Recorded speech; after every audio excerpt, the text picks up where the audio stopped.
Unogadzira amai watona. Munhu unogadzira amai watona. Unogadzira amai watona. Ah, ini zvonga munhu anza anondanga kuti murumuro yoramba kubudisa royi. Kubudisa ndona ndawaro ere. Itai moto. Moto. Moto. Moto. Moto. Moto. Tyson. Tyson. Tyson. Tyson. Tyson. Tyson.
Moto.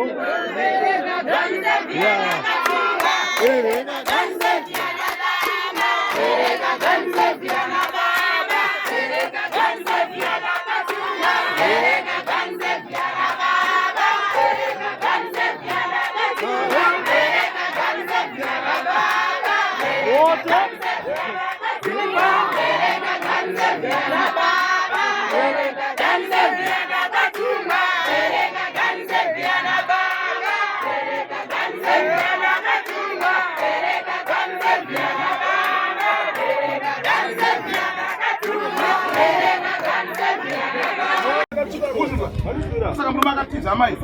Inzwa ini mina ansungure naspa. Chazo kusunungura yinwe zwaniteka. Ine yimogara pasi.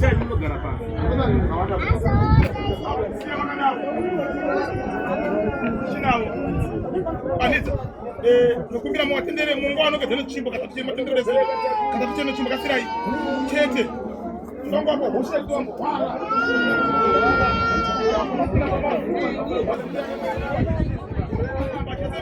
Achinetsa. Ndongadzira amai waita moto. Moto. Moto. Moto. Moto. Notenda. Amai, inzwai mafambira nyaya muri kuti adzoke. Mafambira pana. Asinya saka kubatsira iba. Nasi muzinzwa. Enda imogara pasi. Enda imogara pasi. Ngoenda ishandiswa zvote zvakakonzerwa nei. Jei. Zvoni mukuroya kwamukuita. Aya pana mukuroya kana amai. Mukuroya amai. Zvakonzerwa nani? Zvakonzerwa nani? Imam Zeta Mbenyi ndokupa uroi. Imam Zeta Mbenyi ndokupa uroi. Saka munongomuka chete. Saka munongomuka chete. Enda mogara pasi apo. Makati naro makati amtuziwa zvamurikuitaka. Ndona ngokurera hoko ipapo mutori pamuri papo. Mureza kuti buda pana nhasi chaiye. Muraramba muri papi? Muri pano. Aipo zina nharo ndwanoda ini. Kungorera hoko ndina hoko ndazimota. Enda vachiponeswa zvavo nevhangeri. Mweya mupenyu uchirapwa vanhu nematambudziko akasiyana siyana. kuti vanhu vatende kuti Jesu ndiye mambo. Vaprofita vachiratidza basa remudzimunera ravakatumwa panyika yaMwari kereke chikura kuenda kumberi. Saka ndikutenda kuti basa richaramba chikura kuenda kumberi.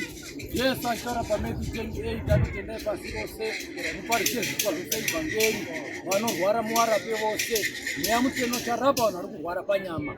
Vhangeri yonatsa munhu mukati kuti vanhu vazoponeswa vachizofa vachienda kumusha.